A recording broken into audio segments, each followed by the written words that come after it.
એટલે સ્વભાવગત યાદ રાખજો, આગલા જન્મનો ક્રમ ચાલ્યો આવે છે.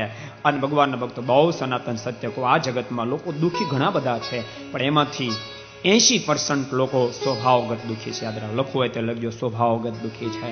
જેનો સ્વભાવ સારો, દુનિયામાં કોણ એને દુઃખ ઉપજાવી શકે? કોણ ઉપજાવી શકે? જેને સુખ્યા થવું હોય, જેને સુખ્યા થવું હોય, એ તમામ ભક્તોને કહું છું, સ્વભાવ પર કંટ્રોલ લાવજો. ઘણા વર્ષ સુધી ઓર્ડર ચલાવ્યો આપણે, ઘણા વર્ષ સુધી 50-60 વર્ષ સુધી ચલાવ્યો, ઓર્ડરને પાછા વાળજો, સ્વભાવને મીઠો મધુરો કરી દેજો.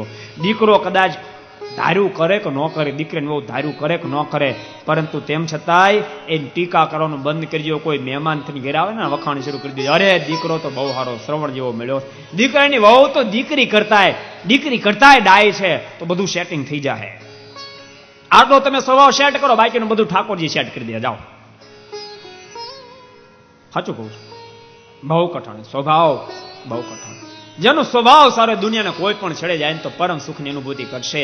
જેને સ્વભાવ સેટિંગ કરતા ન આવે તો દુનિયામાં ગમે ત્યાં જશે ને તો દુઃખી રહેશે. અને યાદ રાખજો, આપણે એમ માનીએ કે આને સ્વભાવ સેટ કરવો જોઈએ, આને સ્વભાવ સેટ કરવો જોઈએ. દુનિયા સ્વભાવ સેટ નહીં કરે, આપણે સુખી થવો તો આપણે સ્વભાવ સેટ કરવો પડશે. આમ સાદું દૃષ્ટાંત તો સમજાય. ઓલા ઘણા લોકો છે ને, ઉંમરલાયક આમ હશે કદાચ 2-4-5 જણા, પેલો કાનમાં મશીન ફિટ કરાવે જેથી કરીને પછી વધારે સંભળાય, પણ એને ધીમું ફૂલ કરવાનું પેલું હોય. એમાં પછી કેવું થાય ખબર? સામે વાત કરનારો ધીમું બોલે ને તો વધારે દે, સામે વાળો જોરથી બોલે ને તો ધીમું કરી નાખે.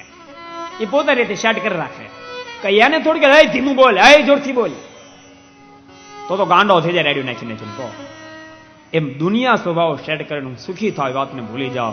હું સ્વભાવ સેટ કરું તો આખી દુનિયામાં ક્યાંય મને દુઃખ છે જ નહીં.